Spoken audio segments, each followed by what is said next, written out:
មកឥឡូវយើងធ្វើលំហាត់ទី1ជាមួយនឹងលោកគ្រូបាទលំហាត់ទី1នេះគេថាម៉ាស៊ីនកម្ដៅមួយមានទិន្នផល24%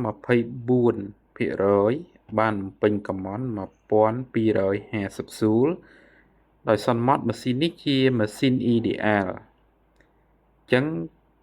គេឲ្យយើងគណនាបរិមាណកម្ដៅដែលម៉ាស៊ីនស្រូបពីធុងក្ដៅ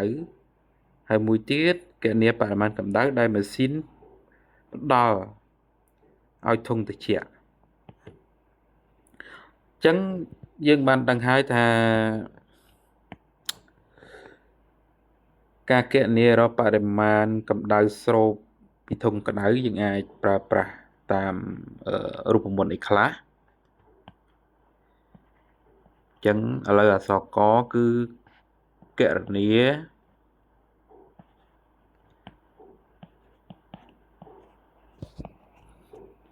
យើងគណនាគុយហេះមិនចឹងហ៎បាទយើងគណនាគុយហេះអញ្ចឹងយើងប្រើតាមរូបមន្តអីកន្លែងហ្នឹងបាទអញ្ចឹងយើងប្រើតាមរូបមន្តEC ស្មើ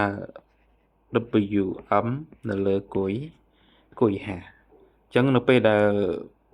ប្អូនរុញគុយហេះទៅអង្គទី1អញ្ចឹងបាទភាគបែងអង្គទី2កាលណារុញទៅអង្គទី1នៅភាគយកហើយអង្គទី1ភាគយកកាលណារុញមកអង្គទី2គឺភាគបែងអញ្ចឹងវាទៅជាគុយហេះស្មើនឹង WM ចែកឲ្យEC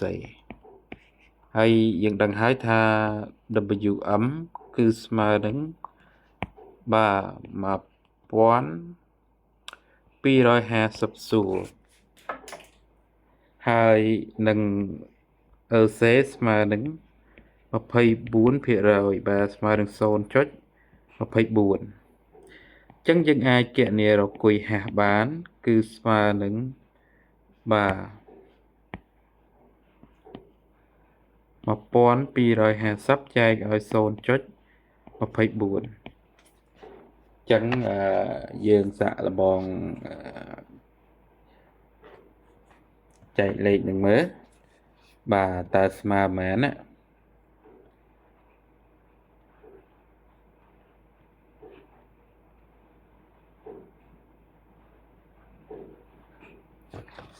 ចឹង1250ចែកឲ្យ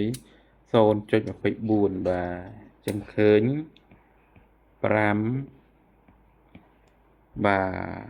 ទ5208ស៊ូលអាហ្នឹងគឺជាការគណនារកគុយហេះបាទដោយឡែកសម្រាប់អក្សរខវិញ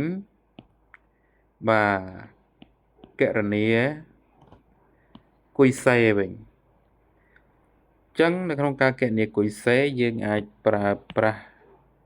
តាមទំនាក់ទំនងនេះបាន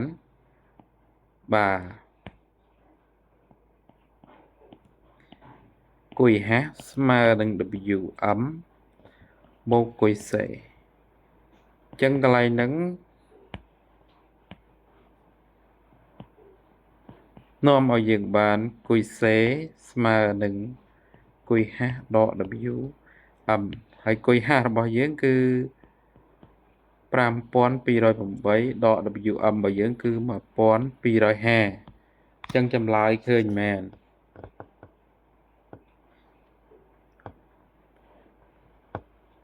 បាទអញ្ចឹងចម្លើយឃើញ3958ស៊ូល